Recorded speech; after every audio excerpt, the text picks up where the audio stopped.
Railway സ്റ്റേഷനിൽ ലൈംഗികാതിക്രമം നേരിട്ട പെൺകുട്ടി തന്നെ തത്സമയം നമ്മോടൊപ്പം ചേരുന്നുണ്ട്. ഗുഡ് മോർണിംഗ് മോളെ.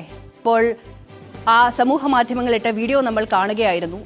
ഈ ഒരു സംഭവം ഉണ്ടായ ശേഷം ഒരു കാര്യം ഞാൻ ചോദിച്ചോട്ടെ, ആ വീഡിയോ പോസ്റ്റ് ചെയ്യുമ്പോൾ എന്തുകൊണ്ടാണ് അയാളുടെ മുഖം മറച്ചത്? അതിനൊരു പ്രധാന കാരണം എന്താ വെച്ചാൽ, ഇപ്പം എൻ്റെ അച്ഛൻ ഒരാളെ കയറി പിടിച്ചിട്ടുണ്ടെങ്കിൽ, അങ്ങനെ പിടിച്ചു കഴിഞ്ഞ് നാളെ എൻ്റെ അച്ഛൻ്റെ മുഖം ഒരു മാധ്യമത്തിലോ അങ്ങനെ വരികയാണെങ്കിൽ എനിക്ക് പുറത്തിറങ്ങി നടക്കാൻ പറ്റാത്തൊരവസ്ഥ വരും.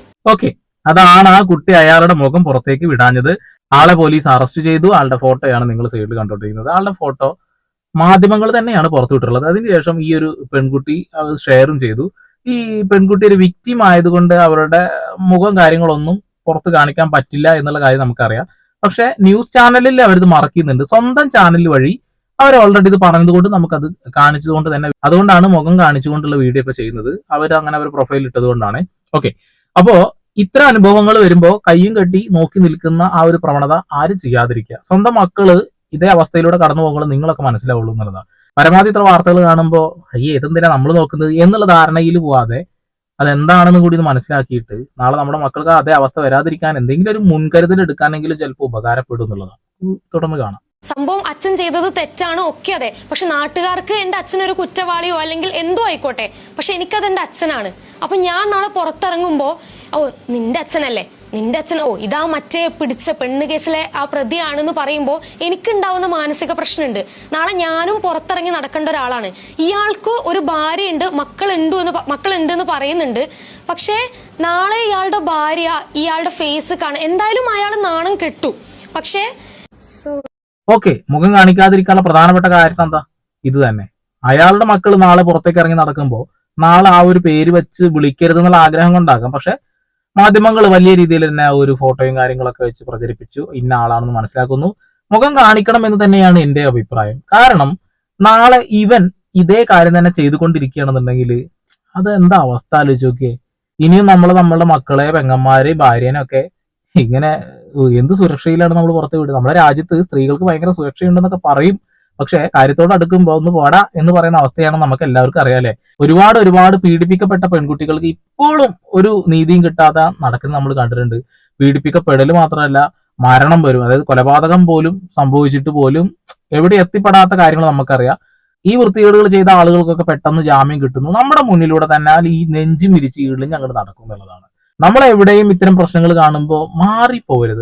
ആ ഒരു പ്രശ്നം എന്താണെന്ന് മനസ്സിലാക്കാനും അതിനുള്ള തക്കതായ ഒരു പരിഹാരം നമ്മളെ കൊണ്ട് കഴിയുമ്പോൾ നമ്മളും ചെയ്തു കൊടുക്കുക എന്നുള്ളതാണ്. ഇങ്ങനെയുള്ള നാറികളൊക്കെ ഇങ്ങനെ വൃത്തികൾ കാണുമ്പോൾ മുഖത്ത് നോക്കി 4 പടപടക്കുക എന്നൊക്കെ പറഞ്ഞാൽ വലിയ തെറ്റുള്ള കാര്യമായിട്ട് എനിക്ക് തോന്നുന്നില്ല.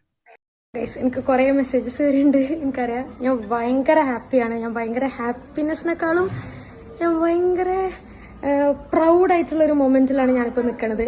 ആൻഡ് വേറെ കാര്യമാണ് ഞാൻ ഇപ്പോഴാണ് ശ്രദ്ധിക്കുന്നത്. അതായത് ഇന്ന് November 25. ഇന്നത്തെ ഡേന്റെ പ്രത്യേകത എന്ന് പറയുന്നത് ഇന്ന് international day of elimination of violence against women ആണ്.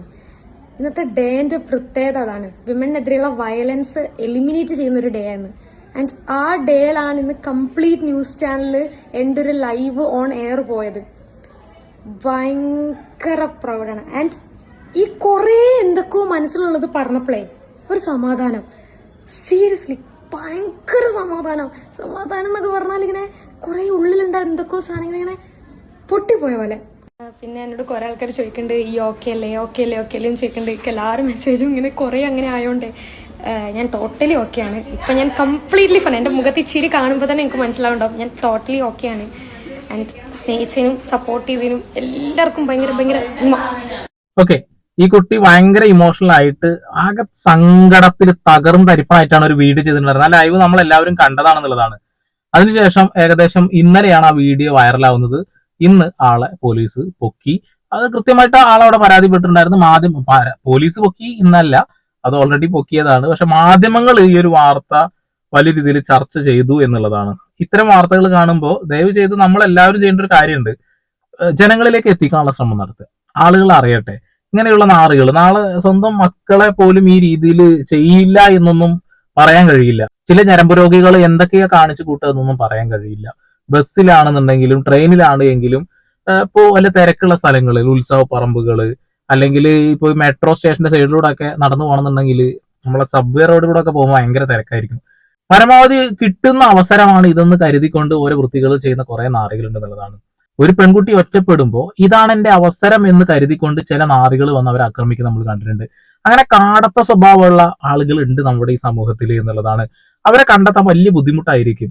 എന്ത് പ്രശ്നം വരികയാണെന്നുണ്ടെങ്കിൽ നമ്മുടെ കയ്യിലിരിക്കുന്ന ഈ ഒരു സാധനം ഉണ്ടല്ലോ, അതിന്റെ പവർ ഒന്നൊന്നര പവറാണ്. വീഡിയോ എടുക്കുക, അല്ലെങ്കിൽ ലൈവ് ഇടാൻ പറ്റുമെങ്കിൽ ലൈവ് ഇടുക, ജനങ്ങൾ അറിയും, അവനെ കിട്ടും, അവന് കിട്ടാതിരിക്കില്ല. ഇതൊരു ടൂൾ തന്നെയാണ്. പല ആളുകളും നല്ല രീതിയിൽ ഉപയോഗിക്കുന്നവരുണ്ട്, പല ആളുകളും വളരെ മോശപ്പെട്ട രീതിയിൽ ഉപയോഗിക്കുന്ന ആളുകളുണ്ട് എന്നുള്ളതാണ്. അപ്പോൾ സോഷ്യൽ മീഡിയ എത്രമാത്രം വലുതായി വന്ന് നിൽക്കുകയാണ്. ആ ഒരു സമയത്ത് നമുക്ക് കിട്ടുന്ന ഇത്തരം അവസരങ്ങൾ അത് ഉപയോഗിക്കുക എന്നുള്ളതാണ്. അതേപോലെ തന്നെ ഈ സോഷ്യൽ മീഡിയ വഴി നമുക്ക് നല്ല സാമ്പത്തികം ഉണ്ടാക്കാനും കഴിയും. എല്ലാവർക്കും ചെയ്യാൻ കഴിയുന്ന കാര്യം കൂടിയാണെന്നുള്ളതാണ്. ഇപ്പൊ ഫേസ്ബുക്കിലൂടെ എല്ലാവർക്കും ഫണ്ട് ഉണ്ടാക്കാനും കഴിയുന്നുണ്ട് എന്നുള്ളതാണ്. അപ്പൊ അത്തരം മേഖലകളിലേക്ക് കൂടി നമ്മൾ ഒന്ന് വ്യാപിക്കുന്നത് നല്ലതാണ്. സാമ്പത്തികം അതാണല്ലോ നമ്മൾ മുന്നോട്ട് നയിക്കുന്നത്. ഓക്കെ, ഈ വിഷയത്തിന്റെ ഇടയിലൂടെ പറഞ്ഞു എന്നുള്ളൂ. പിന്നെ മറ്റൊരു കാര്യം, നമ്മുടെ മന്ത്രി ഗണേഷ് കുമാർ പറഞ്ഞൊരു കാര്യമാണ്, വീഡിയോസ് ചെയ്യണ സമയത്ത് അതിനിടയിൽ എന്തെങ്കിലും രീതിയിലുള്ള ഒരു ട്രാഫിക്കുമായി ബന്ധപ്പെട്ടുള്ള എന്തെങ്കിലും, ഗതാഗതവുമായി ബന്ധപ്പെട്ടുള്ള എന്തെങ്കിലും ഒരു ടിപ്പ് പറഞ്ഞു കൊടുക്കുക എന്നുള്ളത്. അതിൽ ഇപ്പോ ശബരിമല സീസൺ ആണല്ലോ, അതുകൊണ്ടൊരു കാര്യം പറയാം. രാത്രി കാലങ്ങളിൽ നടന്ന് ശബരിമലയ്ക്ക് പോകുന്ന ഒരു കൂട്ടം ആളുകളുണ്ട്. കറുത്ത മുണ്ടാണ് ധരിക്കുക, പിന്നെ മേൽ വസ്ത്രം ഉണ്ടാവില്ല. അതുകൊണ്ട് തന്നെ ദൂരെ നിന്നും വരുന്ന വാഹനങ്ങൾക്ക് നമ്മളെ കാണണമെന്ന് ഉറപ്പൊന്നുമില്ല, അല്ലെ? അപ്പോ നിങ്ങളുടെ കയ്യിൽ ഒരു ഫ്ലാഷ് ലൈറ്റ് എങ്കിലും നിലത്തേക്ക് അടിച്ച് മുന്നോട്ട് നടന്നു പോവുക. അത് മുന്നിൽ നിന്ന് വരുന്ന വണ്ടിയാണെങ്കിലും പിന്നിൽ നിന്ന് വരുന്ന വണ്ടികളാണെന്നുണ്ടെങ്കിലും അവർക്ക് നമ്മളെ കാണാൻ കഴിയും. അങ്ങനെ വല്ല അപകടം വരികയാണെന്നുണ്ടെങ്കിൽ അത് രക്ഷപ്പെടാൻ കഴിയും എന്നുള്ളതാണ്. ഇനി മന്ത്രിയോട് എനിക്ക് ഒന്നേ പറയാനുള്ളൂ, നട്ടല് എന്നൊന്നും ഉണ്ട് എന്നുണ്ടെങ്കിൽ ആദ്യം നിങ്ങൾ ചെയ്യേണ്ട ഒരു കാര്യമുണ്ട്. എന്താണെന്നറിയോ? നിങ്ങൾ വാഹനങ്ങളുടെ അപകടങ്ങൾ കൂടുതലാണ് എന്ന് പറഞ്ഞുകൊണ്ട് ചെയ്ത ഒരു കാര്യം, വാഹനങ്ങളുടെ ബൾബ്, ലൈറ്റ് ഫുൾ ടൈം കത്തണം എന്നുള്ള ഒരു നിയമം വെച്ചു. ഈ ഒരു നിയമം വെച്ചതോട് കൂടിയിട്ടുണ്ടായ 2 അപകടങ്ങൾ ഞാൻ പറയാം. ഒന്ന്, ഈ ലൈറ്റ് ഫ്ലാഷ് ഡിം അടിക്കാൻ അറിയാത്ത ഒരു കൂട്ടം ആളുകളുണ്ട്. ഇവർ ഈ പകൽ സമയത്ത് മുഴുവൻ ഈ വണ്ടി ഓടിച്ച് നടക്കുന്ന സമയത്ത് ഈ ബൾബ് അത് ചിലപ്പോൾ ഡിം ആയിരിക്കില്ല കിടക്കുന്നുണ്ടാവുക, അത് ബ്രൈറ്റിലാണ് കിടക്കുന്നുണ്ടാവുക.